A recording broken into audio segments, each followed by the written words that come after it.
right. Well, thank you very much. So all the people that are leaving, unfortunately, are going to miss one of the best panels in this session. I absolutely promise you fireworks in this session. It is going to be very, very interesting. Like, you know, so we nearly came to blows back in the speakers room out there. So it's definitely not going to be as a boring thing today. So I would text your friends, message them, and tell them to get in here, because it's definitely going to be one of the most interesting ones. And the reason it's going to be so interesting is I'm going to introduce the panelists down here. So firstly, Monica. Yes, hi, I'm Monica. I work for Singtel Innovate, which is a corporate venture fund based out of Singapore. We manage a fund of $250 million with presence in US, Israel, as well as in Singapore. And Mario. Mario, pleasure to be here. I lead Mckinsey Ventures in Asia. Mckinsey Ventures is, like our corporate venture capital and innovation arm. We focus mostly on B2B digital startups and very much, play at the intersection between large companies and small digital innovators, helping large companies navigate the ever-changing innovation landscape and really capture value from this innovation. And on the other side, helping digital startups to scale up into regional and global players. And hi, I'm Aviram. I'm originally an entrepreneur. I was born in Israel. I built 2 companies in Israel which were sold. And then the third company, Beyond Security, moved to Silicon Valley. This is where I lived for about the last 8 years. And for the last 5 years, I've been investing in Korean startups. So after an entrepreneur, I get to see the investment side, and with a special focus on Asia and specifically Korean startups, 18 startups that I invested in so far. And I'm Murtuza. I'm a co-founder and CEO of SodaInMind. What we do is we work with startups to help give them a better picture of what's beyond their existing market. We currently operate from Singapore, India, and Ukraine. Yeah, our main aim is to try to get businesses to think global from day one. And my name's Frank Mann. So I'm a partner in SparkLabs Korea, which is the biggest accelerator in Asia now. We have 66 companies that have gone through the accelerator, 2,200 people at our last demo day in December. We also have SparkLabs Global Ventures, which is a seed stage fund around the world. And then I have SmartUp, which is a learning and development startup. So before we start on panels, all the speakers usually get together and have a little bit of a chat out in Speaker's Corner out there. And we all sat down and got to know each other. And Aviram, the very first thing he says is, I'm just going to disagree with everything you guys say. And I disagree. That's not true. Was close enough. And the reason was because he's got a very, very interesting viewpoint, which I agree as well, which is all about how do you get Asian companies to go global.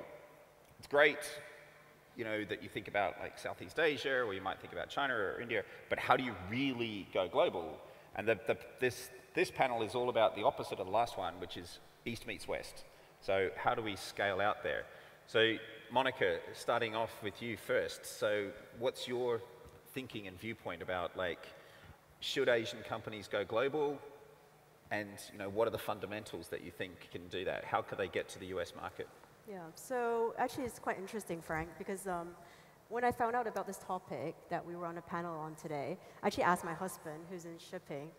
I was like, have you, what are the Eastern innovation that you know of, right? Of course, him being European and shipping, he's like, I don't know. Google it. I was like, okay, let's try Googling it. And nothing came up. And I was like, how can that be? That's a good question. So I started thinking about it. I was like, there must be, because I can think of, Hope Technique, Peter, who was just on stage, was the investee company of ours. They actually developed a space plane 2 years ago. They won an international tender for Airbus, flew a plane up 100 kilometers into space, and people actually haven't heard about it, or know that it came from Asia altogether. And then, of course, obviously, we also have stickers, right? Within all our messaging apps. That actually came from Line. It came from Japan. And why do people not recognize that as Asian innovation? So my conclusion is, one of the key things about Asian technology that's going out actually requires heavy marketing and recognition that is actually done here. And today, I just don't feel that's done enough, actually. So would you like to disagree? So I'm actually going to hop over Mario for a second. We're going to straight over to Aviram. So, you invest in Asian startups like me, right? Yeah. You want them to succeed and go big. But what do you think are the conditions that are holding them back from doing that? Well, because they are holding back. Well, they are held back. So first of all, as I said, I grew up in Israel. So there's absolutely no excuse for any Asian country. Israel is West Asia, so technically in Asia. But definitely a country like Singapore cannot have any excuse watching Israel, because small country, less money than Singapore, doing really well around the world, right? So it's definitely a mindset, and there are some things that are holding the Asian countries back. And I think the government is probably one of the biggest obstacles in holding back the startup ecosystem. And I'm sorry, government people, but somebody needs to tell you that. And there's a few reasons why. And number one is the inability to fail.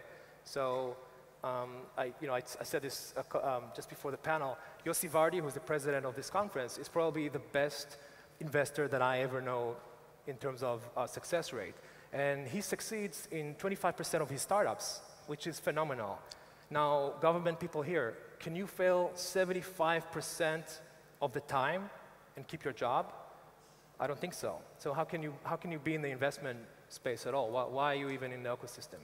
And the other problem is the local market, and it's kind of overwatering the plants, and that's another issue that we talk about a lot. So you asked, should they go global? How can they not? If they don't go global, they're waiting for the global company to come in and kill her. How many Ubers were there in Asia? I'm sure there were a lot until Uber came in and killed them. Korea has Tsai World, which is the Facebook before Facebook. Really, really successful. Facebook came in and killed them. So if you're a startup here and you're thinking about whether to go global, you're really thinking about, should I wait until somebody will kill me? Or am I going to really win this game? And winning this game is in the US. So yes, they have to go global, and what's holding them back is probably the government and their thinking, the mindset. So I'm going to be really cruel here, but so do you agree with him? The government is holding things back here, or do you fully support the way things are being done here? So personally, I feel that the government is still young in its entire investment, in the entire investment scene. So they are actually trying to tweak their ways and improve this, but there will be failures and success stories, but I think the government is definitely going in the right direction in trying to support VCs and funds to actually manage the funds that they are giving out, they're dispersing. I mean, I see them moving towards a direction, so I do see it moving in the right direction. It's just we are young ourselves as a country in terms of moving out into the West. Well, just again, not to disagree, but just a little bit to disagree. You know, because I told this to Frank. So, Singapore government put close to $1 billion in startups, and the ROI, if I'm not mistaken, is 0. I'm not aware of any big Singapore companies going abroad. So, if Frank was in that position where he had $1 billion fund with 0 success, he'd be fired. Like, I'd make some money off management fees. But Aviram, I don't think you're being very fair. So I think, I think at some point, investment is all about investment cycle, and we're still early in the investment cycle, and things are still coming to fruition. There has been some successes so far, like Zopim is one example, which is a B2B live chat, actually supported by NUS. That did go, and it was also partially funded by the government as well. But I think also, the other thing is to say that all the Western competitors are coming in and killing the market, that's completely unfair. Because last time I checked, Uber was really struggling, or is struggling with Grab. They can't seem to get the model quite right here yet, so. But they will. I'm not because sure. they'll get another chance. They're going to get another chance. And the local company, the local Singaporean company, are limited. They're staying here and waiting, right? So Uber can wait. They can come back. I mean, Google tried like 100 times to go into China. And they will at some point, probably. Same with Apple, right? Well, I think that government can do things but of course nothing is a substitute from the startups really willingness to expand, right, and their entrepreneurial spirit. I think where government actually can help and are helping Singapore is to actually establish broader links among different international ecosystems, right? The type of relationships that Singapore has established with Silicon Valley or London for fintech. And I think the more we see this type of cooperation or competition, the more actually there will be an opportunity to scale globally. So let me ask one more question. So what's the ingredients in the founders of the future that are going to make them go global? Like, because it does come back to team. Like, what founders? What are you going to look for in a founder? It says like you're going to go global. You had a really interesting idea about blacklisting them from their local market, just to force them to go global, which I thought was a really cool, right? But I mean, the idea is like, so what do you think is, when you go and look and say, what do you think is a founder that's going to do it?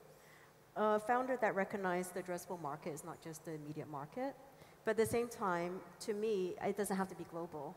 Because within the region itself, we're talking about 4 billion people just in Asia alone. If you have a vision to go after 4 billion people who are in the middle class and rising in income, mobile first, why not? So I don't necessarily think that all companies need to go west. It depends on your business model. Yeah, no, I would agree, and I think that it's not intuitive, the question of whether Asian startups should go global, right? If you look at the first wave of innovation in Asia, has been mostly focused on B2C, right? The Alibaba, Lazada, Flipkart of this world, they're quite local businesses, right? However, what we're seeing now is actually the emergence of really truly distinctive B2B innovators. I think in that space, we really have an opportunity and a must to scale much more globally. And in fact, frankly, in our portfolio, we have companies that are basically being developed and created out of India or other parts of Asia, but headquartered in New York, or other parts of the world, just to give them a much more international and global feel. Well, let's look at that. So how many people here are in startups, in Asian startups? Well, there's a few. And how many are in B2B? One. 3. 2. So we have 2. I actually fundamentally agree that B2B is a very strong space for Asia in general. I mean, do you guys, how do we get more B2B hands here next year? So we mainly focus in SodaInMind, we mainly focus on B2B. I mean, we try to improve their storytelling techniques. We try to make them provide platforms for B2B to acquire. I mean, if you look at Israel as an initial market for B2B providers, they are one of the key providers for research for US companies to acquire. I mean, you've got pretty much almost every company investing in research in Israel. If you go in there and you'll see a lot of research centers all over the place, and that's where startups are thriving. And I think this is where Asia is strong at. We're strong at providing this B2B thing, going to the US or the West, I mean, anywhere in Europe or US, letting them do the storytelling further on and getting the technology acquired and used in these platforms. Now, it does matter. I know we're in Singapore. Yeah. And the thing about being in Singapore is that you do naturally think Southeast Asia. The thing about you and I, where we tend to be more investing in Korea, they actually do think the US, because it's kind of, in some ways, closer. Right. So do you think that Korea has an advantage in that space over Singapore? Well, I think because, I'm putting my money on it. So I invested in Korean startups, and just to give a frame of reference, I invested in American startups, in YC startups. I invested in Israeli startups, and now I invested in Korean startups. So I don't do it because I don't have another choice. But I think the reason maybe that I like Korea is, I mean, you two are, you spend way too much time in Singapore. I mean, I can see that. So, and you guys are looking at okay, what's the textbook? And what won our last war? And how can we repeat the same thing we did last time, only better? And that's not what I want in a founder. So you ask, what do I want in a founder? I want the founder to win the next war. There was a guy talking about a robot army, right? A robot slave army. So I don't know what that war is going to look like, and whether that's a B2B or B2C. I have no idea. But I want to be winning that war. I want a founder that wins that war. So what Israelis figured out really early on is that there's no rules. It's a game, but there's no rules. What there are is shortcuts. You get points. And how do you win a lot of points is you take those shortcuts, because not everybody has money from Singtel, right? Some of us have to actually bootstrap. So we have to do a lot with a little. Israelis figure that out really well. Koreans figure that out all the time. Koreans do shortcuts like crazy. So they've got the Asian mindset where things have to be done properly, and then they'll take that crazy shortcut. I mean, anybody who drove in Seoul knows what I'm talking about. and this is what I want. So what I want in a founder, I want a founder who wants to win the game, and knows how to, or has the ability to figure out the shortcuts on how to win the game. I don't know how to win the game. I can maybe help them. He's got to be there. Right. Now, Mario, so the other big trend recently is the rise of corporate VC. Right. Massive trend. And obviously McKinsey is now getting very, very heavily involved in it as well. Like, so how is McKinsey going to get involved in the Asian innovation scene? Like, we're actually quite involved. I think, that, what we do is, take a global perspective. For us is very important is to find the truly distinctive innovators that, really can add value to our large corporate clients, right? Now, in Asia, we're really looking at Asia Pacific overall. And what we find is that slowly but surely, there are geographies that are starting to specialize in certain areas. For example, advanced analytics, is super big, like in India. There are companies that are really at the cutting edge of innovation. I just actually came, from India to strike a partnership with an artificial intelligence company that is astounding. I actually spoke to a computer for 3 minutes without realizing it was actually a computer, right? So we're deeply entrenched. Here there is, two things. One, Asia is certainly one of the biggest market for corporates and, for consumers. But, innovation for me is coming a lot, from these pockets of ecosystems in different parts, of Asia. Awesome. And so if anyone is in B2B here, they should come and talk to you. You want to be swamped by B2B startups? Like, is that what you're saying? That's, our sweet spot. I think, that the bar is pretty high to work, with us. You need to be truly distinctive. At the same time, we help, bolt on our IP and, get you, to work with the corporates, so that you can really generate real value. So with Innovate, you guys do invest quite in different regions. Yes. So which regions do you think you're going to be concentrating in Asia? Is it obviously just Singapore? Is it just Southeast Asia? Or are you going to start spreading the tentacles? Well, we always have been investing globally, actually, from day one. We're a 5.5 years old fund, and we're close to 60 investments in the 5 years out of US, Israel, as well as in this part of the world. But this part of the world, Aviram. I don't spend too much time in Singapore. We actually cover all the way up to Japan, a lot of time spent in China, all the way across to India, and all the way down to Australia. It's quite a big place, And we actually look all around. We look at both B2C and B2B. But Frank, to be fair, each market has unique and interesting verticals that they're developing. It's different, isn't it? Yeah, it is. So you have to look at it from a very different perspective when going in. And then at the same time, they think about what is the proposition? Is it an in-market play? So a lot of Chinese companies, they tend to stay in because it's such a good market. Why bother coming out, right? And then in this part of the world, you tend to see a lot more, to be fair, focus around Indonesia. The Indian companies, a lot of them do tend to focus India as a first market and then figure out if they want to go Indonesia or West. And of course, Australia, day one, they're already thinking about the US. Yeah. So very different market dynamics.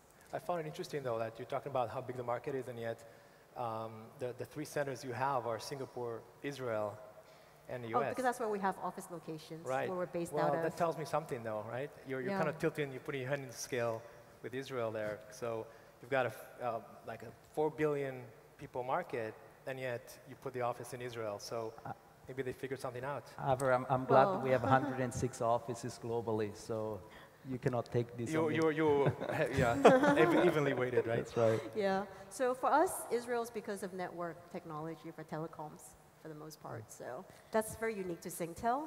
Most people probably wouldn't be looking at it with the same focus, per se. But for us, it's because of that. But, in terms of coverage, all markets are equal and just as important. Because at the end of the day, I do believe that, and this is a personal opinion, that, people who are in the market knows best what works in the market.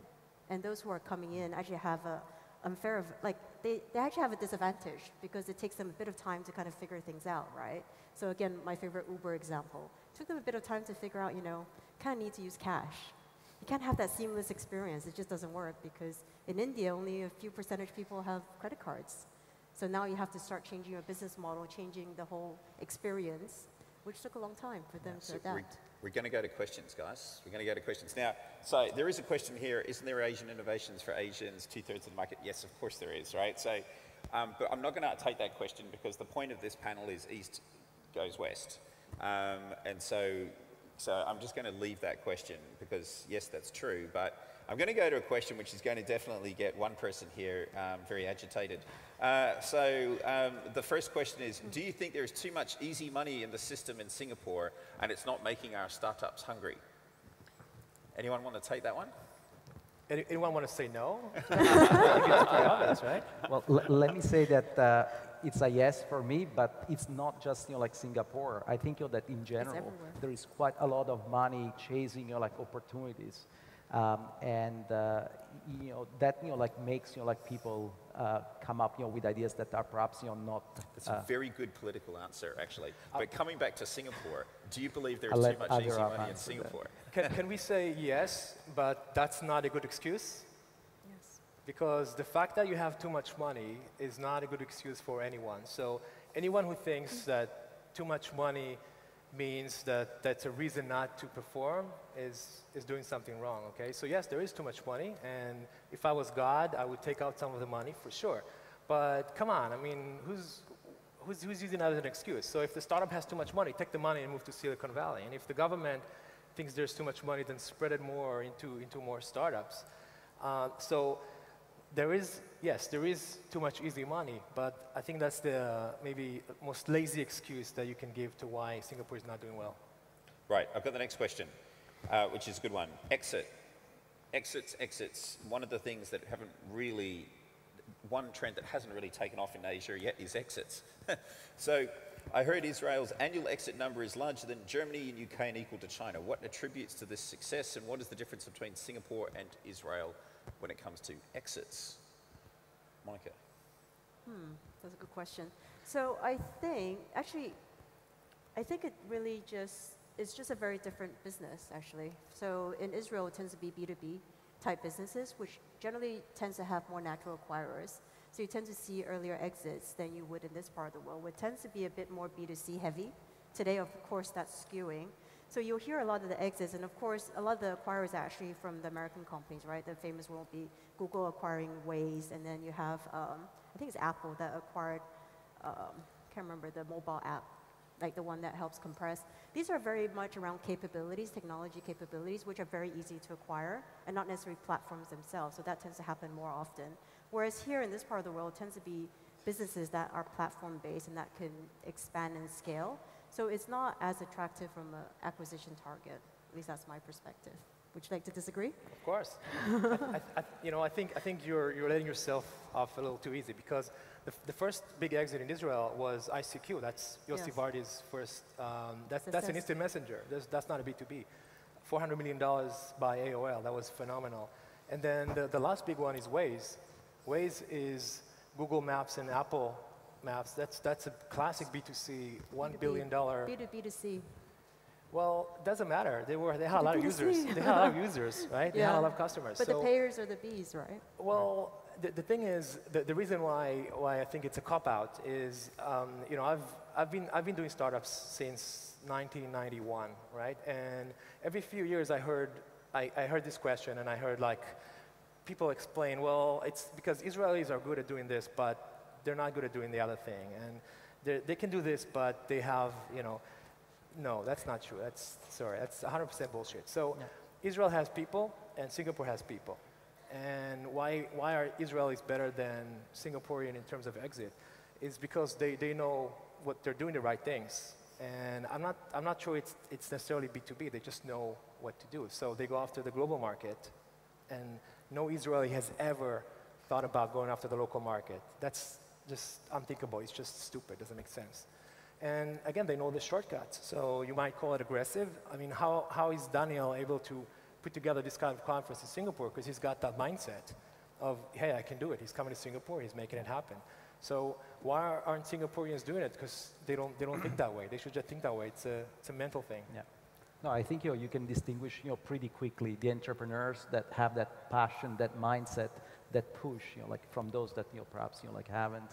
I do feel that like perhaps in Singapore has been skewed the innovation towards much early stage, and they haven't really, like focused on, the scale up, like on a regional or global basis, like yet. I think that's one of the key problems we have in Asia. People are very like passive, and like people tend to like wait for things to happen for them, and it's not about being comfortable or anything. It's just about their general nature. It's like, even in like most countries, bowing and all that. It's like it's seen as a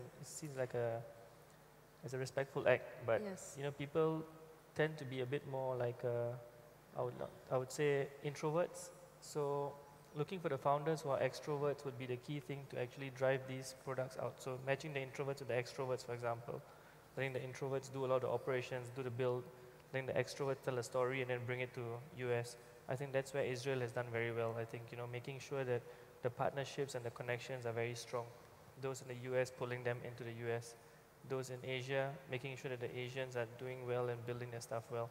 So the same thing in Singapore. I think what's happening right now is that NUS Enterprise and a couple of other people are actually trying to push the startups to go there and giving them the platform to go there. And I think it's still very early for us to say that it's not working. I think it's going to take a bit of time.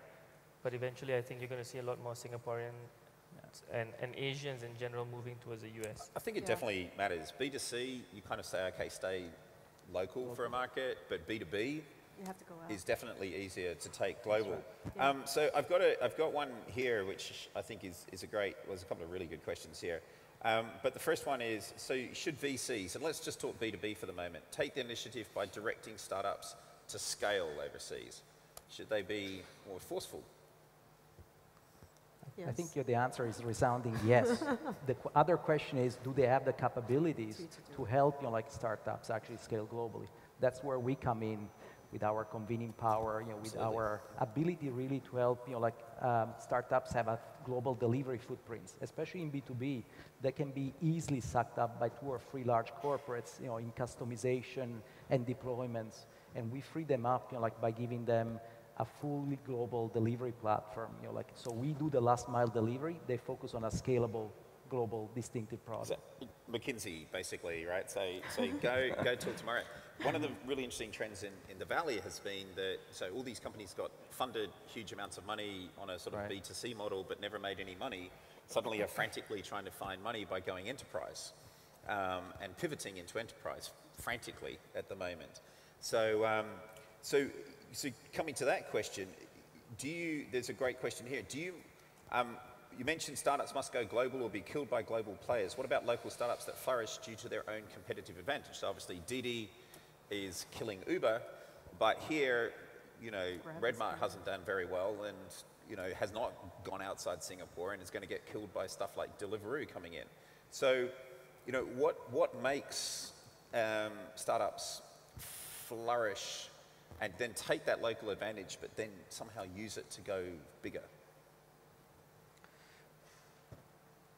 Like, build on the local base? I've got to ask, I mean, it's a fair question, and that's why we're struggling, but I've got to ask, I mean, why would you tie a weight to your feet, right, when you're going to run a marathon? So, can you do it? Yeah, I mean, can I do it blindfolded with my hands tied behind my back? I mean, maybe. I mean, it could be, right? Sure. But why would I want to do that? I mean, it doesn't make any sense. And there's one more thing I want to say about this question, and that relates to the one before. See, if there are startups up here, so whoever told you to focus on the local market is basically hedging their bets. So you got VCs going from overseas. They can invest. See, Apple is investing in Didi because they can invest in Uber. They're there in Silicon Valley. They already have a lot of companies in their portfolio in Silicon Valley. So they're thinking, let's diversify. Let's invest in Asia. So they're basically hedging their bets by telling you, hey, go after the local market. It's not because they think you'll be more successful than Silicon Valley. It's just, it's good for them because they're already investing in Silicon Valley. So what would you be someone's hedge bet? I mean, it doesn't make any sense to me. I think the example of Grab and Uber, right?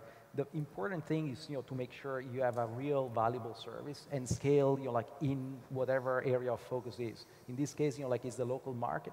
But second, after you need to think about what else afterwards, right? Because otherwise, there will be much bigger player that just will acquire you, right? Okay. One last question, guys, which is a great one. So what are the pitfalls that are preventing Asian innovations from going global? Coming back to maybe founders, are we lacking in creativity, openness, appetite for risk? Exactly what you do. Yeah, so I think the main thing that we're lacking right now is the ability to tell a story and to be confident that nobody out there, and you're not the first person to think of a story, basically. So coming into a VC discussion, for example, I hear a lot of people telling me that I'm a bit afraid that my idea will get stolen or something. I mean, this is not going to happen. I mean, you're not the first person to think about this problem, and like, you know, it's like your first thing is you have to be able to tell a story and tell it well.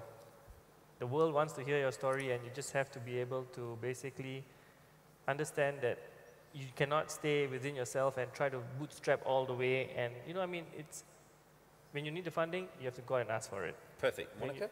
I agree, the sales and marketing, but also the other thing is the drive, like the drive to go out. Look beyond your markets here and figure out what's your right market, whether it's regional, 4 billion, or global, and figure out and find a way to make it happen. Yeah. Well, I would like to take a contrarian view here, and I think that Asia innovation is going global. It's just that it's probably less visible because like in most cases it's around B2B, and you're like so. I was hoping you were going to be the one to disagree. Yeah, so now I have to look at somebody here, right? Well, I think they need the cheat sheet. I think they need just a list of shortcuts on what are the things that they're missing, because there are some rules that you don't know because you're here, okay? But a lot of the people here know because they've been there. They've been in Silicon Valley. Those rules are not complicated. You don't have to be, you're not born with this. You just have to know what the rules are. And then you're being fed the wrong advice by people, again, who have different incentives than you do. So find someone who will help you and give you the right cheat sheet on what you should really do and not the wrong advice. So thank you very much for your time, everyone. Thank you for your time and attention. Thanks to the panelists. We're going to go out there and have another agreement, disagreement.